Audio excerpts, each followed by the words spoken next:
Before I launch into the exercise and the tools to help you in your quest to discover that most elusive of creatures, your business hedgehog, I recommend that you check out Jim Collins, the author of Good to Great, his website.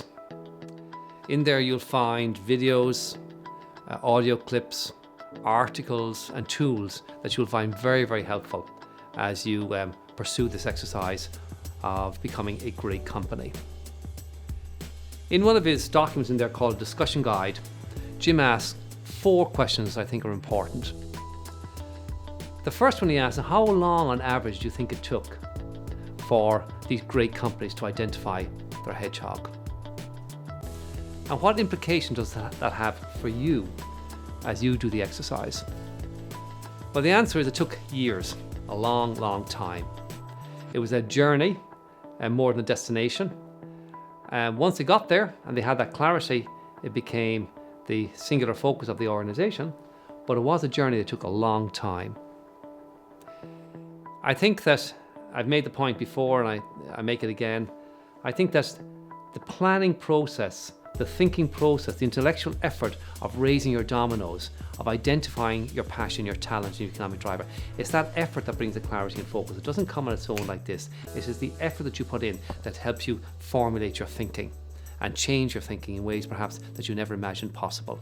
His second question, you'll know my answer to this very, very quickly.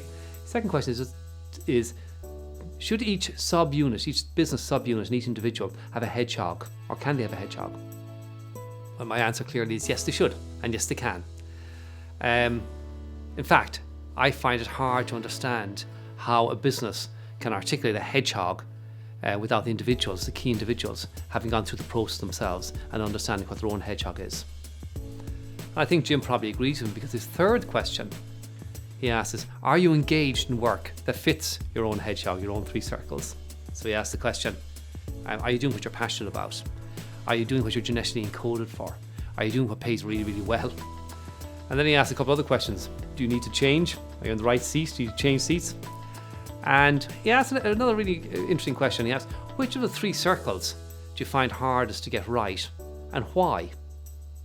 My own personal experience has been, I find it hard to get the 3rd circle right, the monetization. I know what my passion is, I know what my talent is. Find the business model, find the economic driver has been a big, big challenge.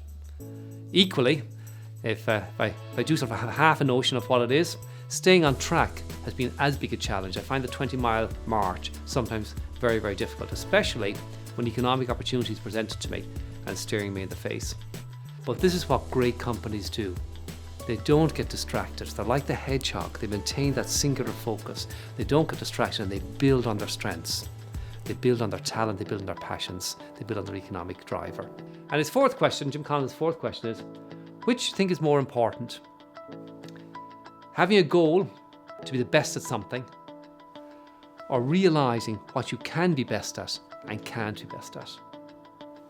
I think that by now you will all agree that the latter is the correct answer. Understanding where you really can be best and building your business around that is the key to greatness.